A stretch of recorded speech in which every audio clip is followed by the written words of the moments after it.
እንግዲህ እንዳየነው የሴክሽን ታግን ወስደን ባክግራውንድ ሰጥተነዋል እና አሁን ደግሞ እንዴት አድርገን የተለያዩ ታጎችን መርጠን የራሳቸው ሩል ወይም የሲኤስኤስ ኮድ እንደምንሰጣቸው እኔ ለምሳሌ አሁን እንግዲህ ቅድም እንዳየነው አዲስ አበባ የሚለው ከለሩ ጥቁር ነው እና እንደምናየው h1 ታግ ውስጥ ነው የተጠቃልለው።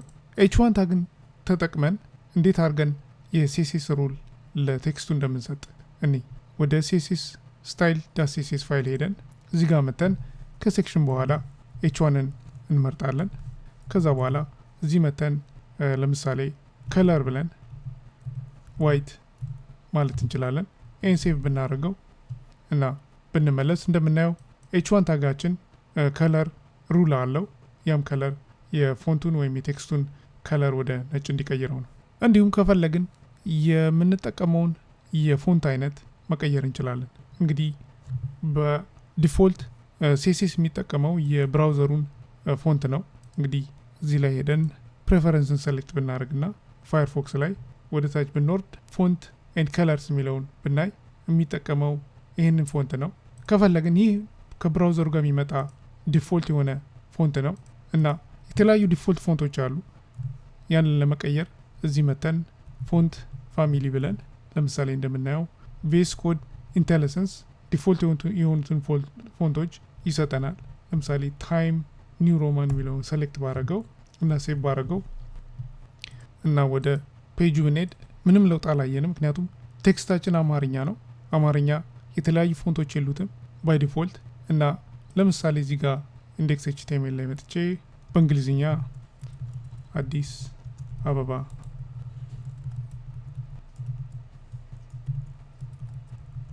አዲስ ሰፈር ብዬ በእንግሊዝኛ ብጨምር እና ሴቭ ባረገው እና ወደ ብራውዘሩ ብንመለስ እንደምናየው ይህንን ፎንት ሰጥቶናል። ለምሳሌ አሁን ፎንት ፋሚሊውን ብቀይረው CSS ፋይል ላይ ሄጄ ይህንን ወደ ጆርጂያ ወደሚለው ኒድ እና ሴቭ እናርገው እና ወደ ፔጁ እንመልስና ቼክ ስናደርግ እንደምናየው የሆነ ትንሽ ለውጥ ይታያል። ሙሉ ለውጥ ለማየት ለምሳሌ ፍራንክሊን የሚለውን እንየው፣ ሴሚኮለን አንርሳ፣ ሴቭ እናርገው። ስንመልስ እንግዲህ ቴክስቱ ተለውጧል፣ የአማርኛውም እንዲሁም ተለውጧል እና በዚህ መልክ የተለያዩ ቴክስቶች መጠቀም ወይም ፎንቶች መጠቀም እንችላለን። በዚህ መወሰን አንችልም። ኤክስተርናል የሆኑ ፎንቶችንም መጠቀም እንችላለን። ይህንን ለማድረግ ያው አንደኛው ና ያለን አማራጭ ምንድነው? ጉግል ፎንትን መጠቀም ነው።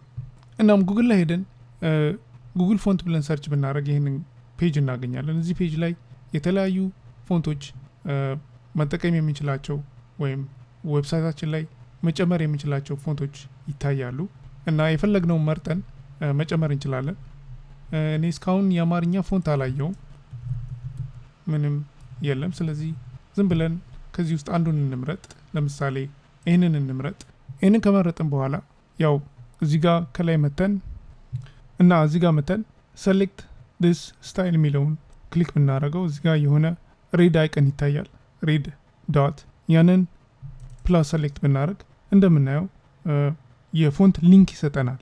ይህንን ኮፒ እናደርግና ያው CSS ፋይላችን ላይ መጨመር ነው።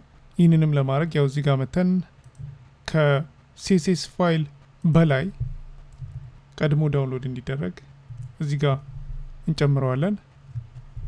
ይህንን ከጨመርን በኋላ ሴቭ አድርገን ከዛ ተመልሰን ፔጁ ላይ CSS ኮዳችን ላይ ይህንን ፎንት ፋሚሊ እንጨምራለን። ኮፒ እናድርገውና ይህንን ወደ CSS ስታይል ላይ ሄደን ይህንን እንጨምር ወይም ፔስት እናርግ። ከዛ ሴቭ እናርገው እና ወደ ፔጃችን እንመለስና ቼክ እናርገው። እንደምናየው የእንግሊዝኛው ቴክስት ተቀይሯል፣ ግን የአማርኛው እንደማስበው ከሆነ ይህ ፎንት የአማርኛ ስታይል ስለሌለው ምንም ለውጥ አይታይም እና በዚህ መልክ ኤክስተርናል ፎንት መጠቀም እንችላለን። እናም ጉግል ፎንትን በመጠቀም እንግዲህ ማንኛውም ይህንን ሳይት የሚከፍት ብራውዘር ፎንቱን ከጉግል ፎንት ቀድሞ ዳውንሎድ ያደርግና ብራውዘሩ ላይ ካሽ ያደርገዋል። ከዛ በኋላ ዌብሳይት ገጹን ለተጠቃሚ ያሳያል እና በዚህ መልክ የተለያዩ ፎንቶችን በእንግሊዝኛ ምንጽፍ ከሆነ መጠቀም እንችላለን። እና አሁን እንዴት አድርገን ያው እንግዲህ የተለያዩ ታጎችን CSS ሩል እንደምጨምርበትና የፎንት ሩልን ወይም የፎንት ፕሮፐርቲን CSS ላይ እንዴት እንደምንጠቀም አይተናል ማለት ነው።